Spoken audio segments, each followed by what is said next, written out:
Department of Financial Services, Shri Thakkar,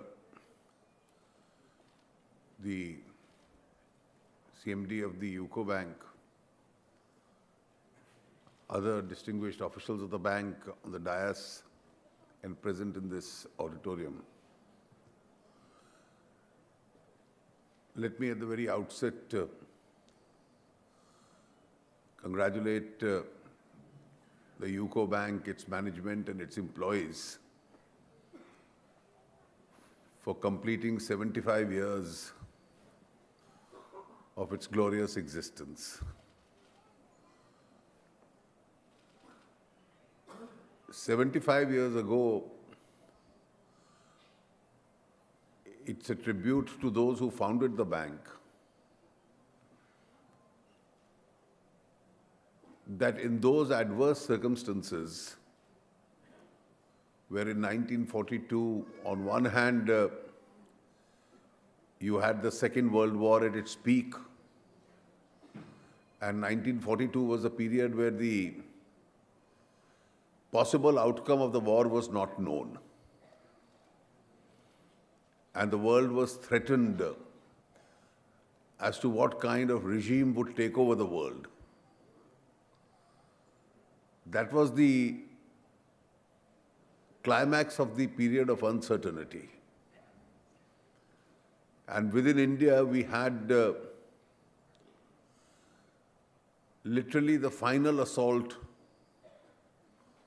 on a foreign rule in terms of the Quit India movement.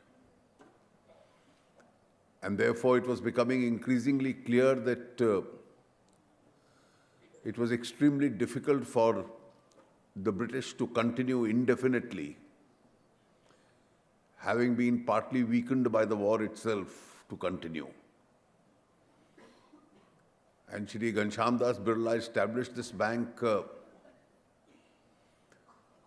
in that 1 year of great uncertainty. I'm quite sure that it must have been a great risk when the bank was established. But then it expanded into various tenets of banking activity and almost entered every area where a bank possibly can enter. 1969, it was nationalized. It continued to expand and serve the country. And today, 75 years later, we are all here with a mixed feeling. A mixed feeling because when you complete a journey, it's an opportunity to celebrate. And 75 years is always a very important landmark. And a celebration is a joyous moment for all.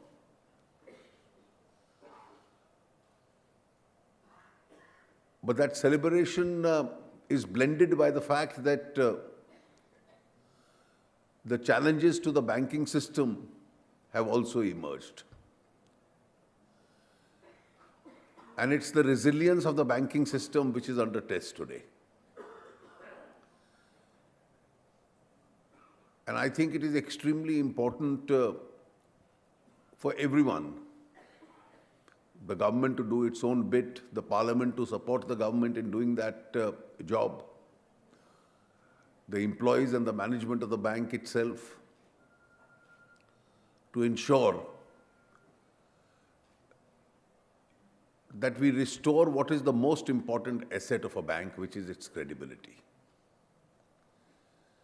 And that holds true of a banking system across the country. When the slowdown in the world took place, and particularly the commodity prices declined, there were sectors of the economy which suffered. Their balance sheet suffered, and their balance sheet consequently had impact on the balance sheet of the banks. The infrastructure sector itself at that stage slowed down,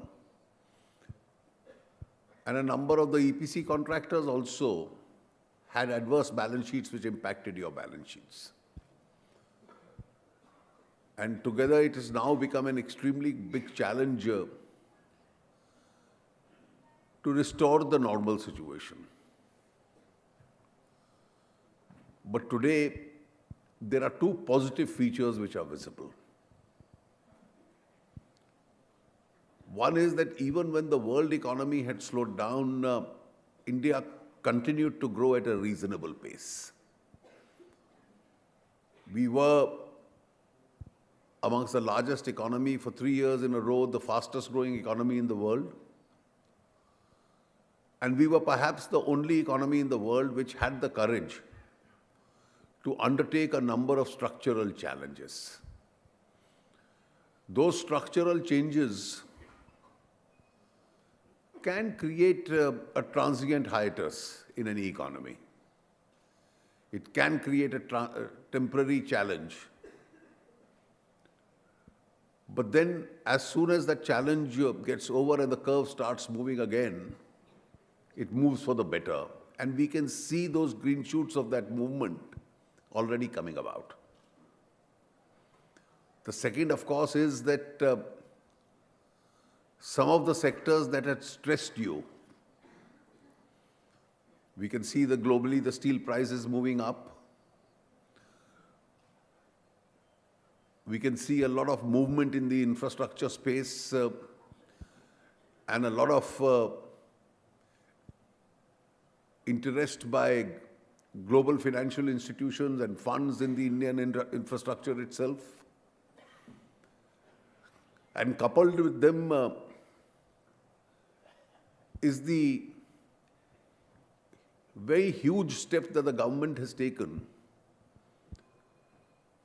that 2,12,000 crores must be infused into the banking system, of which 1,35,000 crores comes by way of infusion into the banks itself. I think all the banks must be conscious of the fact that to keep the banks in good health is extremely important for the economy. The lending that the banks do is an indication of how growth will move. The last few data that has come out has shown that credit growth has moved up. And once this infusion of capital takes place into the banking system, credit growth will further move up. And when that moves up, coupled with the revival of the global commodity prices, one should really visualize a better future from the current challenges that face you. But then you must bear in mind that this is a transient moment. And being a transient moment, the challenge is really on you, the banking system, that it's your responsibility to support and spur growth in India. The taxpayers in India, and the body of taxpayers is not merely the corporates, it includes the middle classes, the low middle classes, are all making a sacrifice to keep you in good health. So this money which is being infused is money which could have been used for another social purpose. But that's a money being infused into the banking system really to make sure that you are kept in good health so that you are able to improve upon the credit and improve upon the growth process in the country.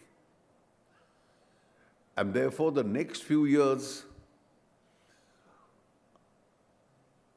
your performance is really on test. And I do hope that while you celebrate your Platinum Jubilee 75 years, and that's why I said it's a mixed feeling. It's a celebration of having completed a landmark journey, but it's also should be a sense of responsibility as to the direction and the pace in which we really have to move up. and give back, because the society through its taxpayers is now keeping you revived. And therefore it is your responsibility to come out with a much faster pace, galloping and in much better health, so that you are able to give a much more robust economy as far as the country is concerned.